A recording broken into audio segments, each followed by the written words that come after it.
Bonjour à tous, fans de la Juve et fans de football. On se retrouve pour un nouvel épisode sur ma chaîne YouTube consacré à l'actualité de la Juve. Une actualité qui commence à s'agiter euh, du côté des transferts et encore plus aujourd'hui par rapport au tirage au sort de la Ligue des Champions pour l'édition 2021-2022. On va survoler rapidement ce tirage au sort ensemble et ensuite on parlera plutôt de la partie mercato avec les derniers potins, les dernières rumeurs, voilà.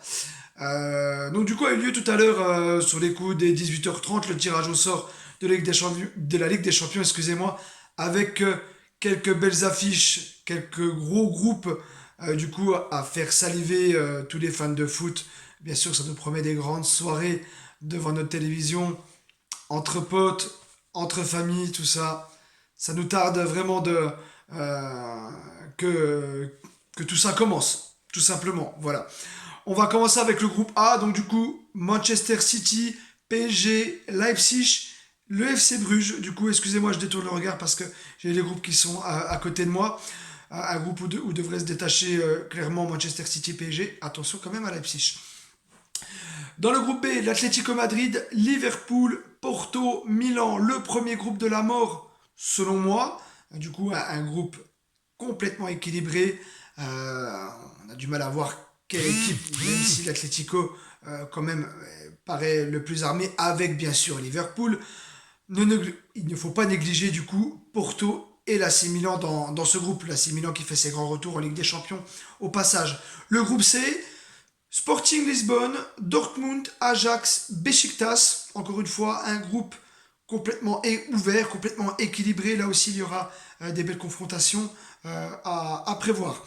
Le groupe D, Bis Repetita, Inter, Real, Shakhtar, Sheriff Tapispol, je ne sais plus exactement le nom de l'équipe moldave.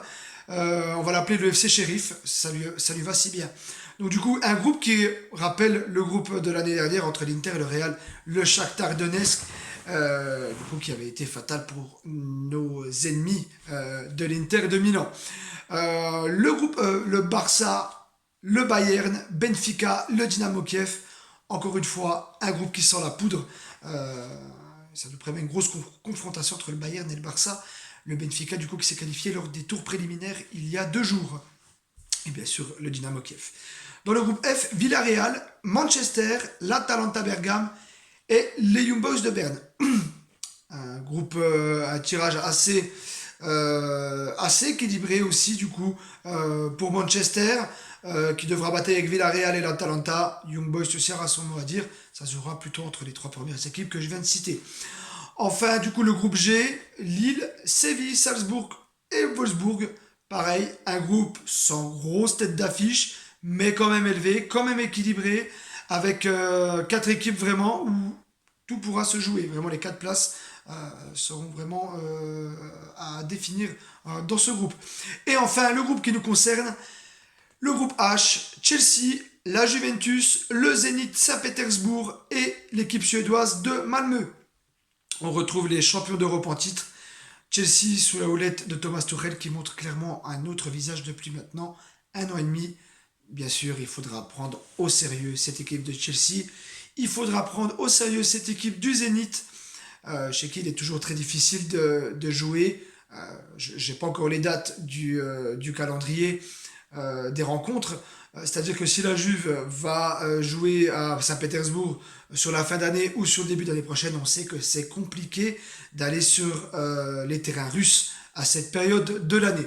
Et enfin, cette équipe de Malmö qu'il ne faudra pas négliger. On a vu lors des dernières éditions, que ce soit en Ligue des Champions, en Ligue Europa ou alors sur les grosses compétitions comme la Coupe du Monde ou l'Euro, il n'y a plus de petites équipes. Toutes les équipes sont à prendre au sérieux.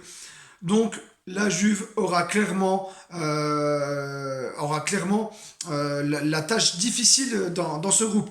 Elle se doit de redorer son blason par rapport aux 3 dernières éditions, que je vous rappelle du coup, il y a 3 ans, sorti en quart de finale, il y a 2 ans, sorti en huitième de finale, et l'année dernière également en huitième de finale. La Juve doit clairement se racheter sur la scène européenne. Voilà, en tout cas, on a hâte de voir toutes ces rencontres, que ce soit le groupe de la Juve et les autres groupes. Ça nous promet vraiment des soirées de Ligue des Champions comme on les aime, voilà, autour vraiment de toute cette passion qui nous rassemble.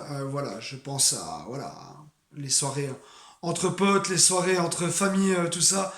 C'est souvent mon cas du coup, donc il y a plus que les matchs, il y a aussi ces moments où on se retrouve devant un bon match de foot, devant une bonne grosse affiche, comme on les aime bien. Voilà. Donc du coup, on suivra ça de très près, on débriefera ensemble d'ailleurs les rencontres de la Juventus, bien évidemment. On va passer à l'actualité mercato, du coup, qui s'agite avec une rumeur qui prend forme, qui prend clairement forme depuis ces dernières heures, ces derniers jours. C'est le destin de Cristiano Ronaldo annoncé sur le départ. Du coup, Ronaldo semblerait avoir communiqué ses envies de partir de la Juventus. Du coup, son agent Jorge Mendes aurait pris les devants en ayant contacté Manchester City afin de proposer les services de son joyau portugais à l'équipe de Pep Guardiola. À l'heure actuelle, les Citizens auraient trouvé un accord avec Cristiano Ronaldo. Il suffirait du coup que maintenant Manchester City trouve un accord avec la Juve, ce qui est loin encore d'être le cas, car la Juve ne souhaite pas laisser Ronaldo non plus pour une bouchée de pain et souhaite quand même tirer quelques millions. On parle d'une somme entre 25 et 30 millions. Du coup, on attend que la Juve trouve un accord avec Manchester City. On parlait de quelques échanges entre des joueurs, ce qui a été plus ou moins démenti. On parlait d'un échange avec Aymeric Laporte et Bernardo Silva. Pour l'instant, ça reste que des rumeurs. Une offre officielle n'a pas encore été déposée de la part de Manchester City. Les choses devraient normalement se débloquer dans les prochaines heures, quand on sait l'intention du coup que Ronaldo a de vouloir quitter la Juventus, ce qui fait non plus aucun doute maintenant. Il y a 2 jours, il a quitté l'entraînement de la Juventus pour une simple contusion au bras. On sent qu'il y a quand même quelque chose là-dessous, plus qu'une simple contusion. Sa titularisation, d'ailleurs, est clairement remise en question pour le match de samedi contre Empoli. Sauf surprise, Ronaldo ne devrait pas débuter cette rencontre. En espérant du coup que les choses s'accélèrent et qu'on tourne la page Cristiano Ronaldo, car le plus important reste la Juventus. Tous les joueurs qui sont passés par la Juve, les gros noms qui sont passés par la Juve, ont fait le bonheur de cette équipe. Ronaldo a fait partie de l'histoire de la Juve. Je parle au passé car pour moi, il ne fait aucun doute que Ronaldo partira. Je pense que Ronaldo a fait son temps à la Juve et je pense que Ronaldo a, comment dire, s'est trompé peut-être de... Ronaldo a été peut-être une erreur de casting de la part de la Juventus, car durant ces 3 mois, malgré tout ce qu'il a fait, je ne remets pas en question la carrière de ce grand joueur, de cette légende aux 5 ballons d'or et aux multiples coupes des champions avec le Real Madrid. J'ai l'impression que Ronaldo n'a pas quand même tout à fait adhéré au projet de la Juventus, à l'éthique de la Juventus, à l'état d'esprit vraiment que dégage la Juventus. Ça peut arriver, il reste humain aussi. Peut-être que la Juventus a ses torts aussi dans tout ça.